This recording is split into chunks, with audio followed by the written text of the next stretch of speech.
Trump and the MAGA Republicans represent an extremism that threatens the very foundations of our republic. Are they a threat to democracy? Yes.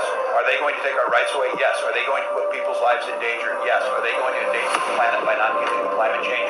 Yes. People need to start taking to the streets. This is a dictator. I just don't even know why there aren't uprisings all over the country. Maybe there will be. She's a genuine danger to American security. They're still going to have to go out and put a bullet in Donald Trump, and that's a fact. We have to preserve our democracy, or speak out against lies and hate. There needs to be unrest in the streets for as long as there is unrest in our lives. Have a consistent narrative about how dangerous Trump is. President Biden has been clear-eyed about the threat that the former president represents to our democracy. Donald Trump is an existential threat to our democracy and our most fundamental freedoms. Kamala needs to stop saying that President Trump is a threat to democracy. It's now being received by some unhinged people as a call to action. Enough is enough. Hey everyone, welcome to my channel. So I probably couldn't even make this video a couple days ago, but my thought process has changed a lot thinking about the situation. So my first thought when I heard this and I knew that Charlie Kirk was dead, I was thinking, how sick and twisted does someone's mind have to be? How black does someone's soul have to be to take someone's God-given life because they had different political views than you do? Now, is this really how we want to live? Do we really want to make it okay to kill someone because we wholeheartedly disagree with everything they stand for? I, as a conservative Christian, wholeheartedly am against abortions. We don't kill abortion doctors. I'm so 100% against the doctors that perform transgender surgeries, mutilations on minors. We don't kill them, right? That's not who we are. And I started thinking, this young man is not mentally ill. He's not sick. He's not even evil. He's been indoctrinated. Have you guys ever heard those jokes or those little questions like, hey, if you could go back in time, would you kill baby Hitler?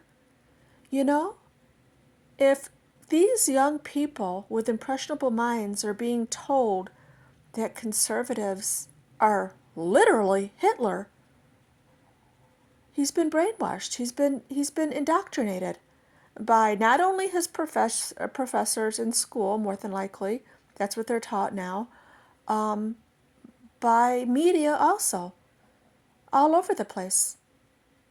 At this point, I'm literally praying for his soul.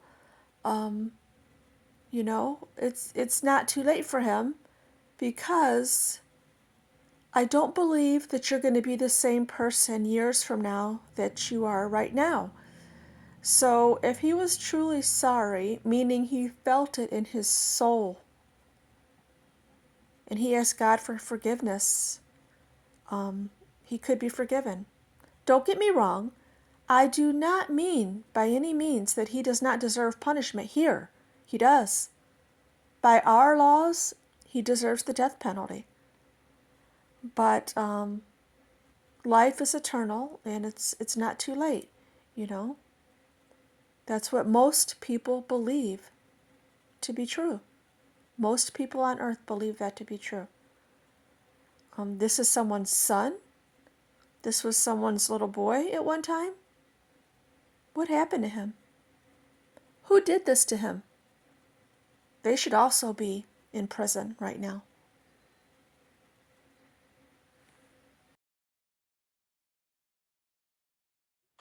Alrighty, this message is for President Trump and his administration. If you stay to watch the video, please tag him down below, share, and repost so we can try to get this to him as quickly as possible and hope that he can do something with this.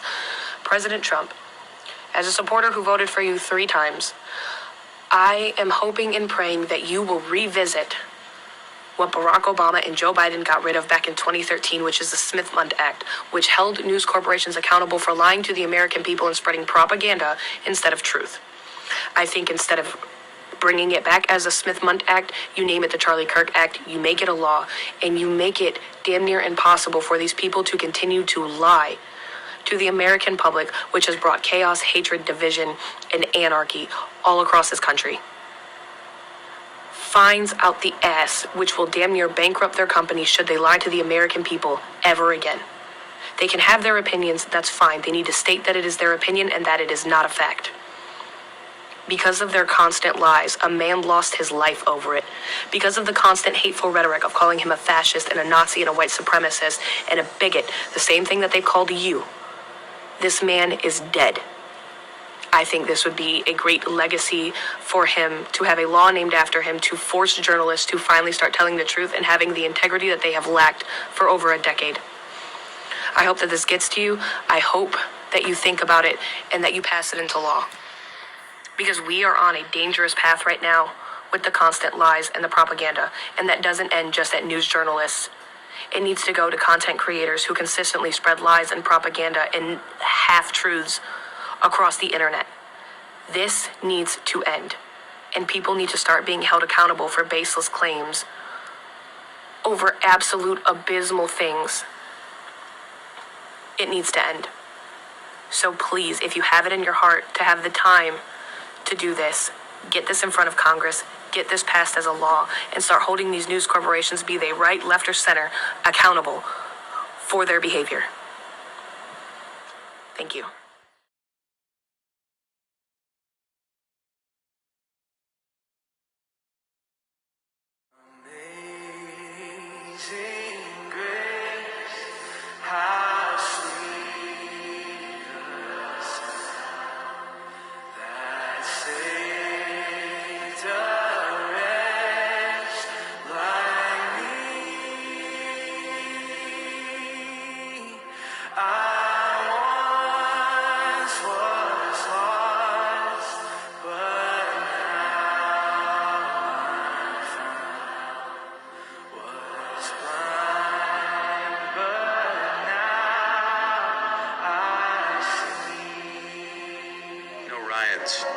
No mayhem, no looting, no lawlessness.